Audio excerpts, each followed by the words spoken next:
Hormuz കടലിടുക്ക് അമേരിക്കയുടെ അധീനതയിലുള്ള പ്രദേശമായി വൈകാതെ പ്രഖ്യാപിക്കുമെന്ന് US president Donald Trump.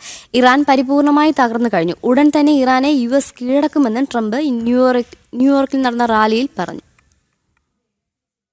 And after we finish defeating Iran, which is being very badly defeated, pretty soon I'll be declaring the Hormuz Strait a territory of the United States.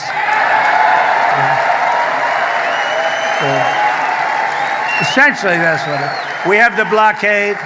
No ships get through unless we want them to. കൂടുതൽ വിവരങ്ങളുമായി ഐസൻ ജോസ് ചേരുകയാണ്. ഐസൻ, Hormuz കടലിടുക്ക് അമേരിക്കയുടെ അധീനതയിലുള്ള പ്രദേശമായി വൈകാതെ പ്രഖ്യാപിക്കുമെന്നാണ് ഇപ്പോൾ Trump പറയുന്നത്. എന്തായിരിക്കും ഹോർമുസ് ട്രംപിന്റെ കൈകളിലേക്ക് എത്തുമോ? അമൃത, തീർച്ചയായും അദ്ദേഹം ഒരു പൊതുവേദിയിലാണ് ഇത്തരത്തിലൊരു പ്രഖ്യാപനം നടത്തിയതെങ്കിൽ കൂടി, അതായത് ഏതെങ്കിലും അന്താരാഷ്ട്ര വിഷയം പ്രഖ്യാപിക്കേണ്ട വേദിയല്ല എങ്കിൽ കൂടി ഈ ഒരു പൊതുവേദിയിൽ അദ്ദേഹം നൽകിയ സന്ദേശം എന്ന് പറയുന്നത് വളരെ കൃത്യമായ ഒരു മുന്നറിയിപ്പാണ് ഇറാനെ എന്നാണ് മനസ്സിലാക്കാൻ സാധിക്കുന്നത്.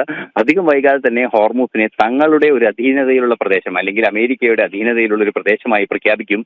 അത് ഇറാനെ പൂർണ്ണമായും തകർത്തതിന് ശേഷമായിരിക്കും. ഏതാണ്ട് തകർന്നു കഴിഞ്ഞ ഇറാനെ അധികം വൈകാതെ പൂർണ്ണമായും ഇല്ലാതാക്കുമെന്നും കൃത്യമായി പറയുന്നുണ്ട്. അതിൽ നിന്നും നമുക്ക് മനസ്സിലാക്കാൻ സാധിക്കുന്നത് നേരത്തെ തന്നെ ഹോർമുസിന്റെ നിയന്ത്രണം ഏറ്റെടുക്കുന്നതിനുള്ള നീക്കങ്ങൾ ഉണ്ടാകുമെന്ന് പലതവണ ട്രംപ് പറയുകയും ചെയ്തിരുന്നു. അത് വീണ്ടും ആവർത്തിച്ചിരിക്കുകയാണ് ട്രംപ് എന്നത് അതീവ ഗൗരവമുള്ള ഒരു വിഷയം തന്നെയാണ്. ട്രംപ് പറയുന്നത് ഹോർമുസിന്റെ പൂർണ്ണ നിയന്ത്രണം ഏറ്റെടുത്താൽ പിന്നീട് ഇറാനോ മറ്റു രാജ്യങ്ങൾക്കോ ഒന്നും തന്നെ ആ മേഖലയിൽ എന്തെങ്കിലും രീതിയിലുള്ള പ്രശ്നങ്ങൾ സൃഷ്ടിക്കാൻ സാധ്യമല്ല. അത്തരത്തിൽ ഏതെങ്കിലും തരത്തിൽ ഏറ്റെടുക്കൽ ഉണ്ടാവുകയാണെങ്കിൽ ശക്തമായ പ്രതിരോധം പല ഭാഗങ്ങളിൽ നിന്നും ഉണ്ടാകാനുള്ള സാധ്യതയുമുണ്ട്.